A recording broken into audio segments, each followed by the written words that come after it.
সরিষা বীজ আরও আমি দেখাই।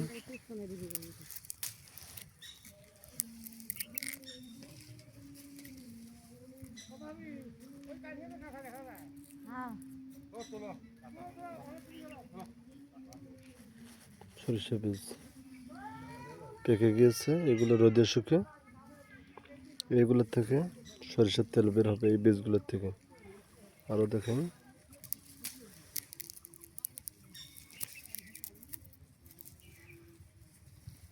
দেখেন অনেকগুলো সরিষা বীজ।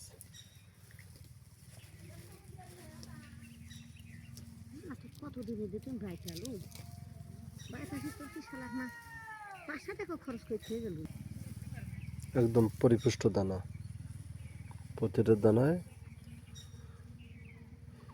তেল রয়েছে।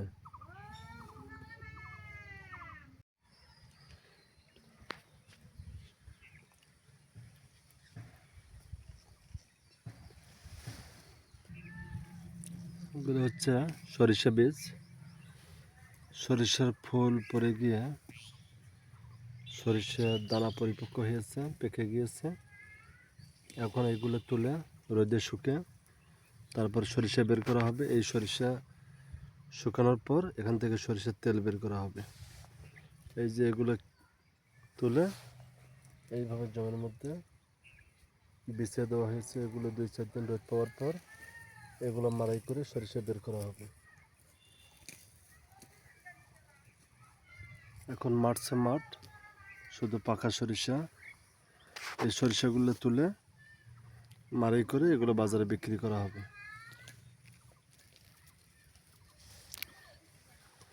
দেখছেন সরিষার পরিপুষ্ট দানা।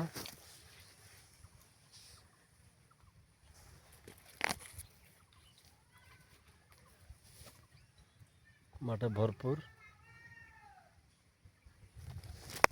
সব তোলা হচ্ছে। তোগুলো তুলে এগুলো রোদে নেড়ে দেওয়া হচ্ছে। এগুলো শুকানোর পর মাড়াই করে সরিষা বের করা হবে।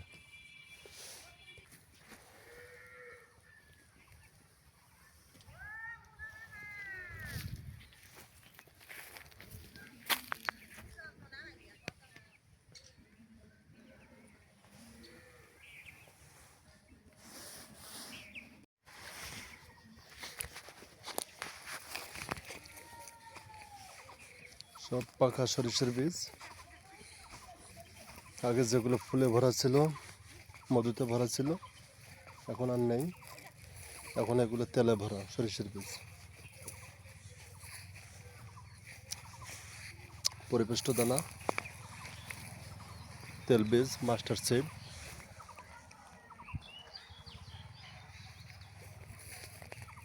দেখছেন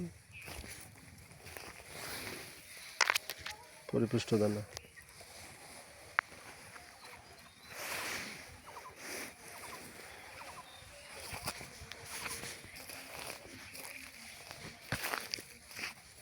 এই ক্ষেতটা একটু ভালো হয়েছে, দানাগুলো অনেক বড়,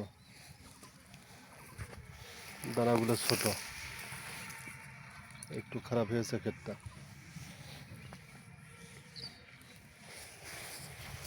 তারপরে দানাগুলো তেলে ভরা মাস্টার সেট। দেখছেন শিয়ালে না, শিয়ালে থেরথেরা করে ফেলেছে সব ডাল। এই ডালগুলো সব শুয়ে গেছে। রাতের বেলা শিয়াল এখানে আছে, এই ডালগুলো সব শুয়ে গেছে। এইগুলো দাঁড়িয়ে আছে, এগুলো অনেক ভালো হয়েছে। এই দেখেন মাস্টার সিডস। আগে যেগুলো ছিল ফুলে ভরা, মধুতে ভরা, এখন সবগুলো হয়েছে তেলে ভরা বীজ। এগুলো হচ্ছে সব তেল বীজ। এগুলো রোদে শুকিয়ে যখন মেশিনে ঘানি ভাঙা হবে তখন এইগুলো থেকে, সরিষার বীজগুলো থেকে সরিষার তেল বের হবে। মাঠে ভরপুর পরিপক্ক সরিষা।